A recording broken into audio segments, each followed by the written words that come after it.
Hello everyone, I am Dr. Padmavati Tungaturthi from Teach Connect. I am a quality education specialist. I train teachers and mentor principals.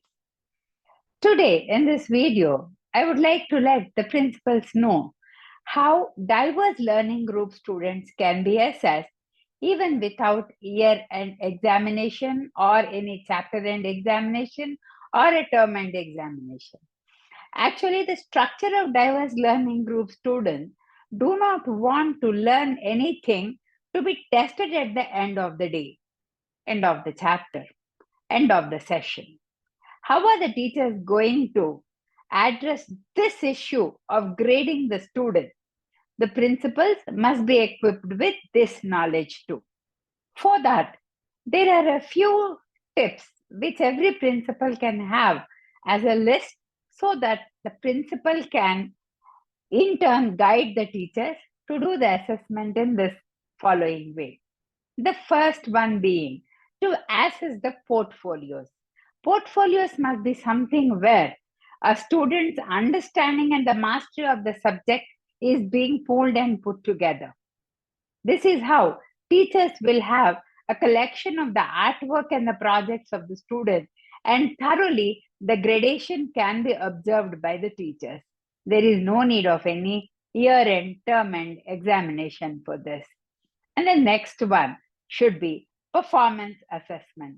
Students can be given a task, present a project, or perform an experiment, a drama, a dance, and the teacher can assess that.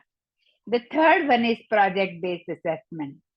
There is a task or any extended learning or the present learning to be presented in any other multimodal way in order to test the skill of the student. This project based assessment would come handy. The principal can guide the teachers to have a rubrics for these project based assessments also. The next one should be peer reviews. This is the fourth one. It is not necessary for the principal to use all these strategies. A few of them will come handy. The principal can take all the decision to guide the teachers, prepare a strategy. Fourth one is peer reviews. This peer reviews provide a diverse feedback perspective. Critical thinking of the peer will be coming handy to improve and enhance the learning of the student. Analytical thinking method of a peer answering a few questions then definitely will help the peers learn better. Of course, the teacher will have a certain questionnaire or something for the peers to have a guidance upon how to assess the peers together in the classroom. Fifth one is self-assessment. Personally, I like this a lot. This self-assessment will encourage the students to evaluate their own work, how they can better themselves. Bettering themselves will come under reflection. Sixth one should be teacher observation and anecdotal records. These, whether they are there in the CBSE syllabus, whether they are being recommended by the board or not, anecdotal records will give a definite direction how the student is learning. The behavior of the student will come into picture when the teacher observes the student at any particular moment or any particular point in time. And the next one should be the seventh one, the rubrics and the checklist. For every assessment conducted here, be it portfolio, be it self-assessment, the principal can ask the teachers to prepare rubrics. These can help the teachers to stay unbiased and have a clarity on how further the teachers can do the grading for the student. It need not necessarily be a pen paper test every time. The children of different groups learn in different way. Diverse learning styles will deepen the learning content of the student, and these self-assessment, checklist methods, portfolios are stress-free methods to help the student to learn the concept well. And number 8 is learning log and journal. Let the student write down whether the child is understanding the content or not. What are the challenges the child is facing? Why the content is easy or why the content is difficult? Is art integration method helpful for the student or not? These different methods will help the teacher to understand the student better.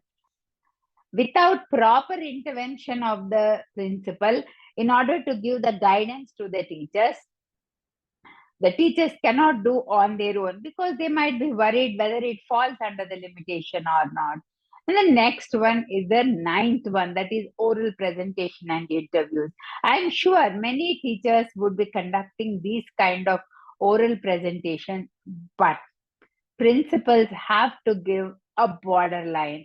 Principals have to set up a policy as to how many oral presentation and interviews per class can be conducted. Language is never a barrier. Hindi, Telugu, English, or any other mother tongue, Marathi, Gujarati, anything will work well. Oral presentation do not only mean that the conversations have to happen in English or the medium of instruction. They can happen in any language. Now, 10th one, this is the authentic assessment where it involves applying skill to the real world problem.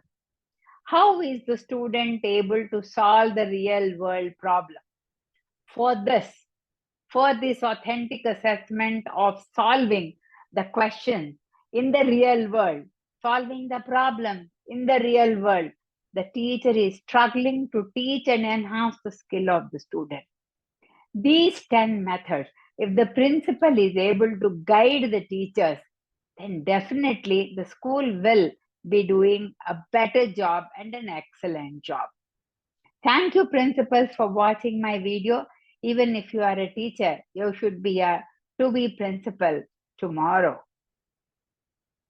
Even if you are a teacher, if your goal is to be a principal, then definitely this video will be of some help and a value addition for your career.